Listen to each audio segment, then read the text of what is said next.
here with ACF's Economic Advisor, Simon O'Connor, and our new climate change campaigner, Claire Murrays, and we're talking about power prices. In many parts of Australia, they're going up. So what's going on? Why are power prices rising? Absolutely, they are going up in nearly all states of Australia, and the major reason for that is because we need to invest to upgrade our poles and wires to account for rising population and for the ever-increasing peak demand during the summer months across most of Australia. So as a result of that, the electricity industry is telling us that about $50 billion is needed to be invested over the next 5 years alone just to keep up with demand. So that's $50 billion on poles and wires? Absolutely. Yeah. And I think it's also worth saying that it's $50 billion on poles and wires, which will be spent irrespective of whether we have a price on pollution, which is not what some of the other organisations out there are telling you. Okay, and so some people are blaming price rises on schemes to promote clean energy. So what impact will the scheme to increase Australia's renewable energy by 20% by 2020 have on prices? It's only 80 cents a week per household, which isn't really that much.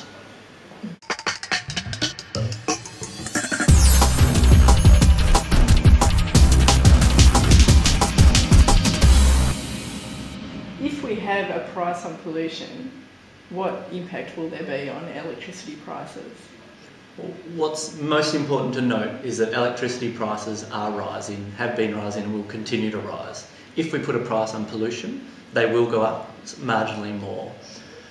What we really need to take into consideration is the measures that we need to put in place, as well as the price on pollution, to reduce the impact on household energy bills. So we can actually put in place really efficient energy efficiency policies which help us to reduce the expenditure from households on electricity. Delaying the price on pollution is actually going to have a bigger cost impact on households than putting a price on pollution right now. So the best thing we can do is immediately put that price on pollution to reduce the impact on all of our bills.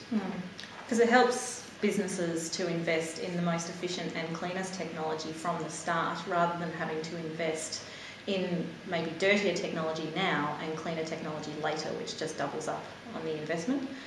The other thing to note about putting a price on pollution is that if we get in a scheme which makes the polluters pay for the impacts, the environmental impacts of their operations, it's the most efficient way to move us to a clean energy economy, as opposed to having a scheme in which polluters are allowed to not pay.